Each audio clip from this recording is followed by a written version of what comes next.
السلام علیکم. زه یم انیس خان او نن دی د اکتوبر 28 تاریخ. په د 1 نومبر باندې د پنجاب بار کونسل الیکشن دی او اسټابلیشمنت او حکومت دې ته په انتظار دی چې کله دا وشي نو بیا باخبره خلک د اسلام آباد وایي چې د 5 نومبر نه پس د 27وی ترمیم به په اسمبلی کې پیش کیږي او پاس کوي به او اوس به ډېر په اسانه پاس شي ځکه چې هغې ترمیم دپاره چې کوم لوازمات وو اول 26وی ترمیم پوره کړي دي. 26وی ترمیم دوی په ممبرانو دوړه دباو اغوا او ډېر پریشر یې پې واچو لالچونه یې ورکړه او هغه یې وکړو. 26وی ترمیم مقصد مین دا و چې عدلیه کنټرول کی ځکه چې د دوی سره دا فکر و چې کوم دا فراډ الیکشن شوی دی حکومت جوړ شوی الیکشن خو صحیح شوی خو د هغې په منډیټ چې کوم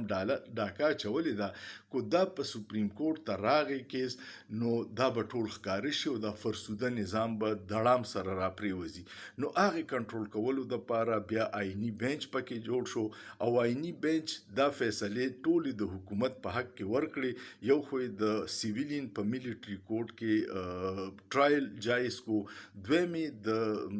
مخصوص نشستونه د تحریک انصاف نه واغسته او هغې خلکو له یې ورکړه چې چا یو سیټ ګټلی هغه ته هم شپږ سیټونه مخصوص میلاو شوي. نو اوس د هغوی کوټه پوره ده د 27وي ترمیم دپاره. 27وي ترمیم کې دوی څه کول غواړي؟ 27وي ترمیم داسې ده چې څه په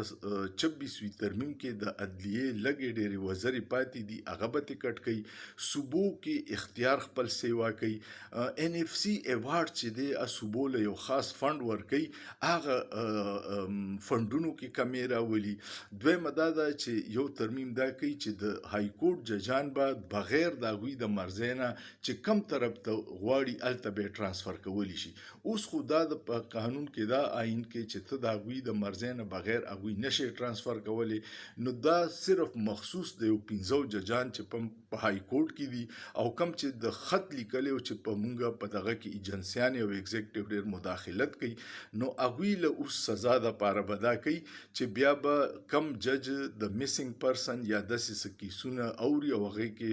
اسټابلیشمنت یا حکومت ته مشکلات جوړیږي نو هغه ججان به کله نواب شاه ته لیږي کله سکر ته او د هغوی به په مرضي یې وکړونه بیا د هغوی سره دوه چایسي یا به نوکري پرېږدي یا به هلته ځي نو هلته کې هېڅ کار به نه وي هسې به ناست مچان به مړه کوي. نو دغه پکې هم شامل ده. بل پکې د فاټا د حوالې سره ډېرې غټې فیصلې دي چې د فاټا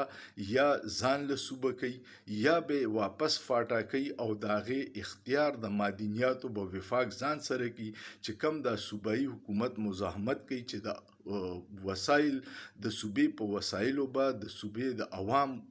اختیاري او د هغوی د مفاداتو مطابق به اګریمنټ کیږي او وفاق دا نه غواړي. هغوی د امریکې سره ډیل کړي نو دغه شیزونه ټول په 27وي ترمیم کې را روان دي. اوس پیپلز پارټي به هم د دې مزاحمت کوي ځکه چې کو فند کمیږي نو سند ته به هم کمیږي او د هغوی خو دا امید دی چې سند مونږ کابو کړی دی نو را روان پیره کو زموږ حکومت شي بیا به راله فندز پکې کمی. هغوی له اوس دا یو لالچ ورکو حامد میر وایي چې یو چاکلیټ یې وله ورکو چې په کشمیر کې عجیبه لوبه روانه ده. کشمیر کې په تیر 4 کاله کې 4م وزیر اعظم بدلیږي. منډیټ هلته کې تحریک انصاف ته میلاو شوی 2 وزیر اعظم د هغوی بیا یو عجیبه صورتحال جوړ کو او هلته کې د تحریک انصاف یو لوټیله پیپلز پارټي او مسلم لیگ نون ټول ووټ ورکو او هغه وزیر اعظم شو. اوس پیپلز پارټي په حکومت کې ده مسلم لیگ نون هم دی او پیپلز پارټي د هغې خپل حکومت خلاف به عدم اعتماد راولي او خپل وزیر اعظم به راولي. کشمیر همیشه د پینډۍ نه کنټرول کیږي نو د 8 میاشتې پاتې دي په 8 میاشتو کې به په کشمیر کې هغوی څه کارنامه وکړي خو دا صرف یو لالچ دی چې دوی په 27وي ترمیم کې دا څه چینجز را روان دي په دې خاموشه شي. د کشمیر کې چې کوم عوامي اکشن کمیټي جوړه شوې وه د دې فرسوده نظام او د دې اشراف یا خلاف وه چې په خپلو کې اقتدار تقسیموي او عوامو ته هېڅ فایده نه نو دا معاملات روان دي. 27وي ترمیم به د ملک نور صوبې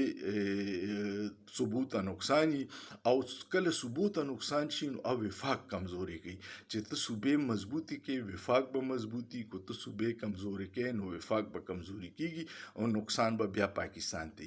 ځینې شخصیات د خپل ذات د مفاداتو د پاره دا ټول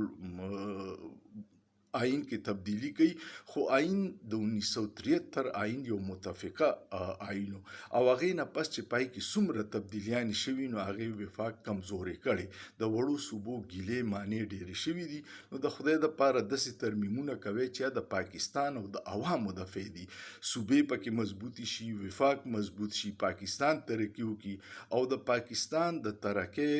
واحد لاره آئین او قانون العمل درآمد دی د پارلیمنت بالادستی ده د عوامو د منډیټ عزت ورکول دي توهین نه دی کول او عوام چې چاله منډیټ ورکړي هغه له اقتدار او اختیار ورکول دي کومونګه د دې نفي کو نو په 71 کې ملک مو د دغه حرکتونو د لاسه مات کړي دي او الله دې نه کوي چې بیا ثانیه پیښ شي پاکستان یو ډیر ګولې ګلزار ملک دی خو یو فرسوده نظام پاغه قابض دی او هغه د عوامو نه هر حق